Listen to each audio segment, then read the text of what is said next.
Hello. Hello. हाँ, hello नमस्ते। गुरु जी प्रणाम। सत्य प्रणाम साहब, प्रणाम शेख साहब साहब। बंदगी आपके पांव चरणों में। साहिब बंदगी, साहिब बंदगी, साहिब बंदगी, हाँ, बोलिए बोलिए। बहुत अच्छा लग रहा है गुरु जी। हाँ हाँ हाँ। और बहुत बढ़िया चल रहा है। अरे वाह।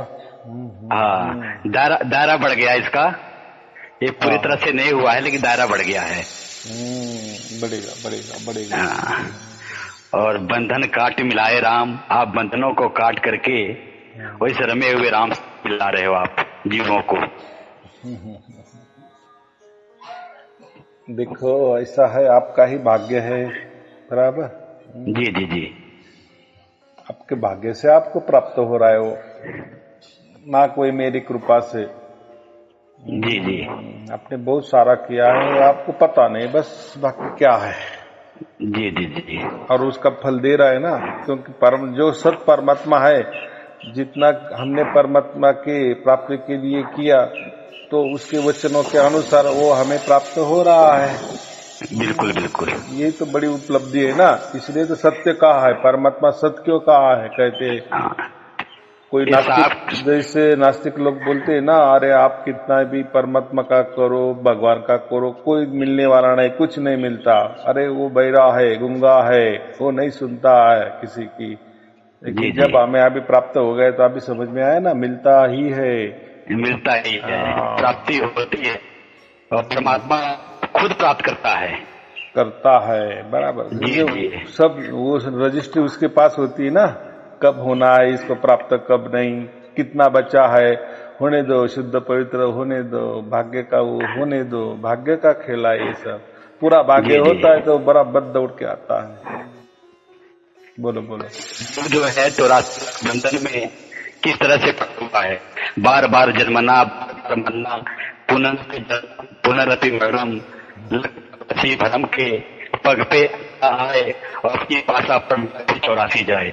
क्योंकि मनुष्य मिला है और परमात्मा ईश्वर के जीवन में नहीं हुई, साथ साथ का जीवन में जुड़ाव नहीं हुआ, तो जाना है। 83,99,999 जोनी भुगतने के बाद ये मनुष्य का चोला मिलता है। जब प्रभु कृपा करते हैं तो ये चोला मिलता है, मूलक चोला है। और अब की बार अगर भक्ति नहीं की, परमात्मा को नहीं जाना, इस सात शब्द को नहीं जाना, तो फिर ये 84 में जाना पड़ेगा जीव को। तो आप जो है काम कर रहे हैं, ये जो जीवों का उद्धार कर रहे हैं, जीवों का कल्याण कर रहे हैं, ये बहुत बड़ा काम कर रहे हैं गुरु जी आप। मुझे तो बस परमात्मा का काम करना है। बराबर, मुझे कोई गुरु गद्दी नहीं चलानी, कोई आश्रम नहीं बढ़ाने, कोई बड़ा नहीं होना। जी जी वो बराबर करता है, उसकी लीला वही जानी। बस हम तैयार होना चाहिए। हाई तैयार है, इसलिए तो उन्हें हमें बराबर पकड़ा, और हम भी उन्होंने जैसा कहा वैसा ही सबको दे रहे, बांट रहे। जी जी। अब जिसको मिलना है वो उसको मिल ही रहा है। तभी तो किसी ने कहा है कि बाह पकड़ कडलिन्ने जन गृह अंधकूप ते माया। क्योंकि बाह पकड़ करके निकालने वाला केवल सतगुरु है, ये शब्द गुरु है। जो आप भेदी गुरु हैं, जो एक लखाव करा दिया, एक इशारा कर दिया और सतगुरु की लगता हो गई, और इसने इस संसार से निकाल लिया, अपने धाम के साथ जोड़ दिया, अपने निस्वरूप के साथ जोड़ दिया, परमात्मा के साथ जोड़ दिया। तो ये बहुत बड़ी कृपा है। क्योंकि दास जब प्रवचन करता था स्टेज पे बैठ के, तो 84 लाख योनि के बारे में कहता था कि ये जो मनुष्य जन्म है, ये 84 लाख योनि है, लास्ट योनि है। और अब की बारी अगर पलट गए तो फिर 84 में जाना पड़ेगा। जैसे शरीर जो है, हर इंसान का शरीर 3.5 हाथ का होता है, ठीक।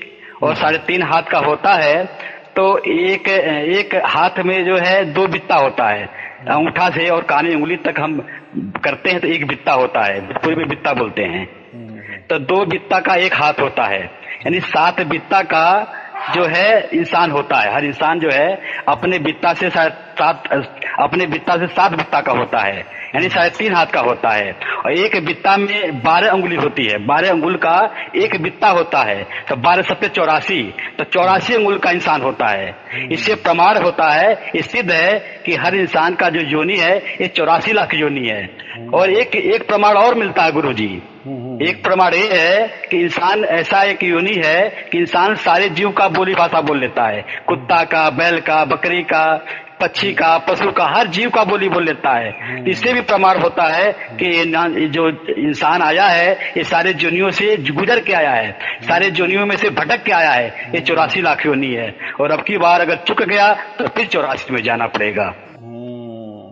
ये बात बराबर है। बहुत सारे लोग ऐसे कहते हैं कि हम मनुष्य रहते हैं, कभी प्राणियों में नहीं गए। मैं फिर उनको यही कहता हूँ, एक काम करो, आप 24 घंटों में जितने भी जागृति में रहते ना या स्वप्न में भी जाते हैं तो देखो आपका मन आपको क्या क्या करवाने लगता है।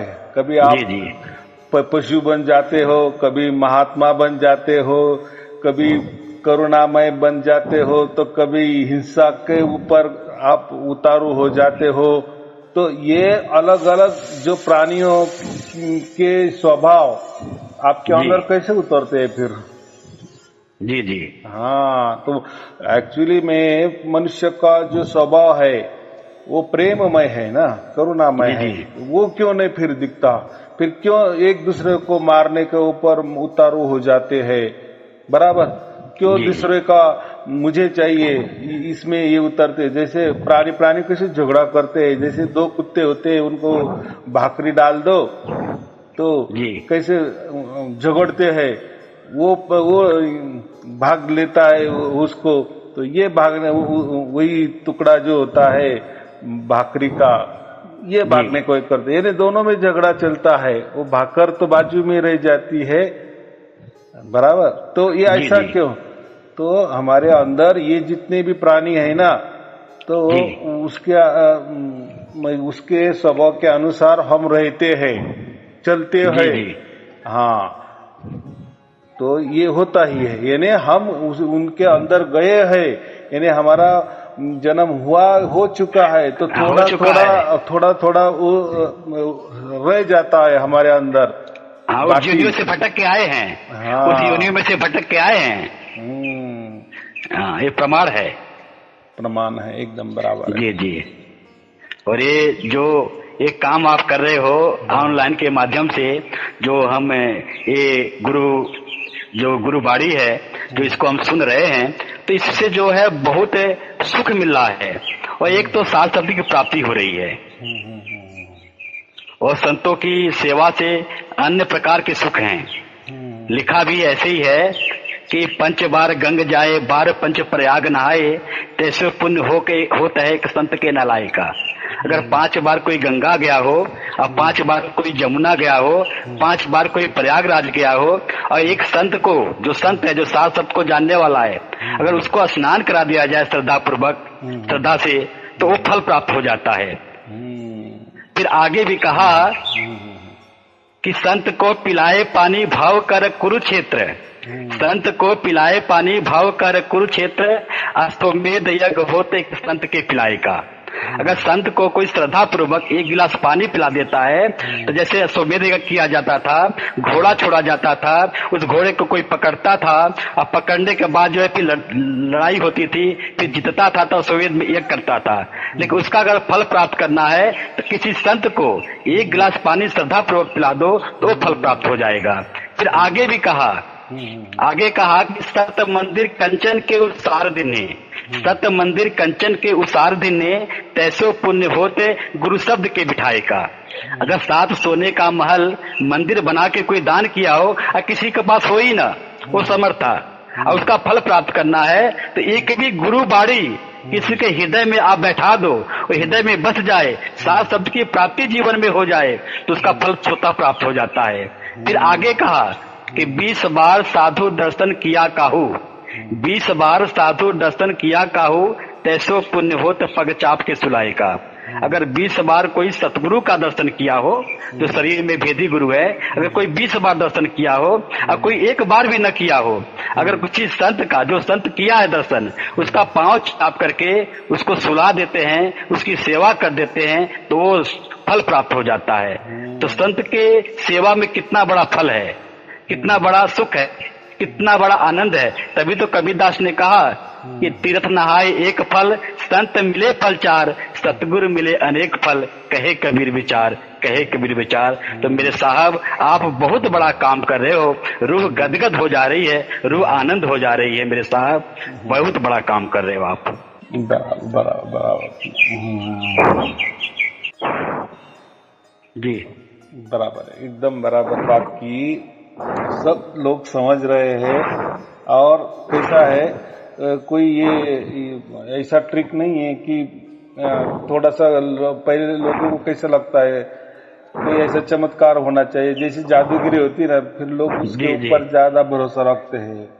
लेकिन मैं क्या बोलता हूँ, अरे वो जादूगिरी तो थोड़ा सा प्रोग्राम रहता है, थोड़ी देर के लिए रहता है, मानो एक आधा घंटे के लिए होता है। लेकिन ये जादूगिरी, परमात्मा की जादूगिरी ऐसी कि 24 घंटा आपके साथ घटने वाली है, और जी उसके जी आप स्वयमेव साक्षीदार हो। और क्या चाहिए? बाहर से लोगों को नहीं समझ में आ जाएगा कि आपके साथ क्या घट रहा है और आप परमात्मा के साथ हो, ये तो नहीं समझ, ये तो चमड़ी वाले आंखें है सब लोगों की, उनको तो नहीं समझ में आएगा। लेकिन आप खुद साक्षी हो ना, जी जी बस वही काफी है। बाकी लोगों को क्या करना है और क्या लेना देना है, क्योंकि हम जैसे अकेले आए, अकेले जाने वाले, अकेले का हिसाब होने वाला है, बस ये बिल्कुल बिल्कुल, बात जैसे होती जैसे गूंगे को गुड़ खिला दो तो गूंगा क्या बताएगा गुड़ के बारे में, उसको तो आनंद आ रहा, सुख मिल रहा है। है। एकदम अब बात गुरु जी बराबर। जैसे आप 101 पीढ़ी की बात करते थे कि सात शब्द की प्राप्ति हो जाती है, तो 101 पीढ़ियों का उद्धार हो जाता है। आप ऑनलाइन वीडियो में अपने गुरु बाड़ी में कई बार कहा है। तो वास्तव में दास भी इस पे बोलता था, कबीर की बाड़ी में स्टेज से बैठ करके, गुरुगद्दी से बैठ करके निरंकारी मिशन में जब जुड़ा हुआ था, आपको पता है, तो विचार करता था 101 पीढ़ियों के बारे में। तो एक तुलसी घट रामायण की एक चौपाई है, दास आपके सामने आपके चरणों में साझा करेगा कि तात सुनो मम भक्ति परायण, जे कुल में मम दास जो होई, तासु पीढ़ी सप्त एक तरे, पितु के युग 12 तारत जोई, माता के 20 त्रिया कर 16, पुत्र के पूढ़ी दुने कटलोई, एकादश सो भगिनी के तरे, 10 फूफू के पीढ़ी तरे नरजोई, तुलसीदास विचारी कहे, ऐसा भगत बिल्ला कोई होई, ऐसा संत बिल्ला कोई होई। तो कहने का भाव ये है कि 101 पीढ़ियों का उद्धार इस तरह से होता है कि पिता के, पुत्र के, माता के, बुआ के, ने कितने कितने पीढ़ियों का उद्धार करके 101 पीढ़ियों का उद्धार हो जाता है। ये तुलसी घट रामायण में भी जिक्र है और एक कबीर सागर में भी जिक्र है इसका, 101 पीढ़ियों का। और आप ये बात जो बता रहे हो बहुत सुंदर बता रहे हो, कितनी अच्छी बता रहे हो। लेकिन अब समझ में आ रहा गुरु जी ना, जो सात शब्द की जो प्राप्ति हुई है, तो ये भी सारी जो साखियां है, रमेनी है, जो गुरुबाड़ी है, जो रामचरितमानस है, गीता है, और भी गुरु ग्रंथ साहिब है, ये बाड़ियां अब खुल रही है सामने, अब समझ में आ रही हैं। हालांकि हमने तो काफी दिनों से जुड़े रहे, 17-18 साल से हम जो है गुरु के साथ जुड़े रहे, लेकिन पता नहीं चला। लेकिन आप जी के साथ जब जुड़े तो पता चला कि वास्तव में सात शब्द क्या है, परमात्मा क्या है। तो ये बहुत बड़ी महत्ता हुई आपके चरणों के साथ जुड़ने के बाद। आपका आशीर्वाद बना रहे। हाँ चलो ठीक है, शुभ आशीर्वाद। शुभ आशीर्वाद, सत साहेब जी, सत साहेब जी, सत साहेब। सत साहब गुरु जी, सत साहब।